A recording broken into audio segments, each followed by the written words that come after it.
Olá, mercado! Hoje nós iremos falar sobre o aumento da taxa Selic. Qual o impacto disso na nossa vida?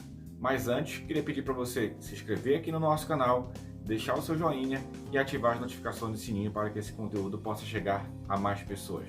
Bom, por quase 6 anos, o nosso Comitê de Políticas Monetárias, Copom, do Banco Central, diminuiu de forma sucessiva a taxa básica de juros no país, a nossa Selic, pois a inflação era baixa e tinha um grito aí das indústrias e empresas que queriam juros mais baixos para conseguir crédito mais barato e, logicamente, serem mais produtivos.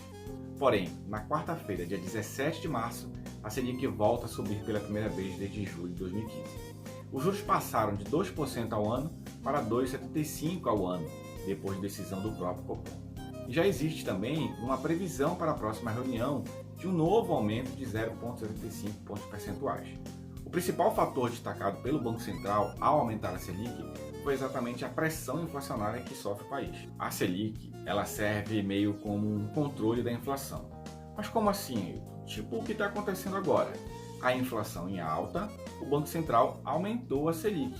Assim o crédito fica mais caro, pois a Selic é base para as taxas de juros dos empréstimos, por exemplo. E aí as famílias não pegam dinheiro para comprar os bens e serviços, o que desestimula o consumo. E as empresas também não pegam dinheiro para investir. Então, o que acontece? A demanda vai caindo e com ela também o preço cai. Sabe, né? Aquele negócio de demanda e oferta. O problema é que esse movimento faz a economia desacelerar e é o que o Brasil menos precisa nesse momento. Galera, agora pensa comigo.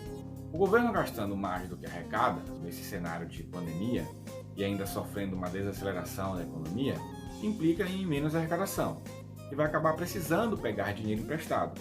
Como isso acontece? Emitindo títulos da dívida pública, como no caso do nosso famoso Tesouro Selic. Só que com uma taxa de juros maior, ou seja, o nosso custo da dívida começa a aumentar. Isso deve gerar uma pressão cada vez maior no governo, para que seja feito um ajuste fiscal de forma a sustentar o crescimento dessa dívida pública. Mercado, e os nossos investimentos? A gente pode ter aí várias consequências sobre eles. Uma delas é a afetação na renda fixa.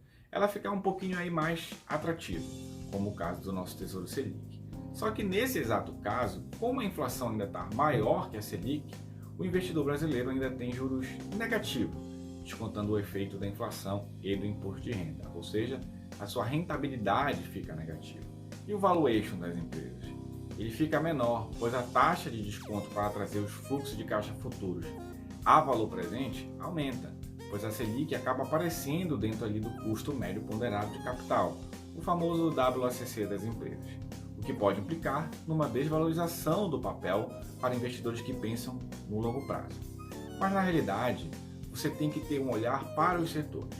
Por exemplo, no caso dos bancos, existe uma correlação positiva entre taxa Selic e spread bancário, ou seja, quanto maior a Selic, maior o lucro dos bancos. Logo, as ações dos bancos podem subir. Já no caso das construtoras, os empréstimos para financiar os empreendimentos imobiliários ficam mais caros e os juros para quem compra o imóvel também, ou seja, as ações tendem a cair. E o câmbio? Real muito desvalorizado perante o dólar, então o Banco Central pode ter aumentado a Selic exatamente com o intuito de trazer mais investidores estrangeiros ou evitar que eles saiam daqui, assim aumentando o estoque de dólar e diminuindo a desvalorização do real perante ele. Lembrando que vários insumos sofrem impacto do dólar, pois ele mais caro em reais faz o custo de produção aumentar. O trigo, por exemplo. Boa parte do que é usado nas padarias vem do exterior.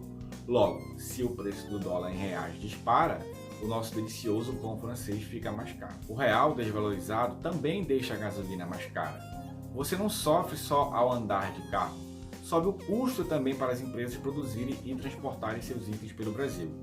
E o produtor repassa parte desses custos aos preços finais. Isso acaba reduzindo o incentivo para a produção, o que reduz a oferta no que diz respeito à procura. Mercado. Na minha percepção, vivemos uma inflação de custos, muito em função do nosso problema com o dólar. O que você achou? Deixe seus comentários aqui e lembre-se, conhecimento é poder.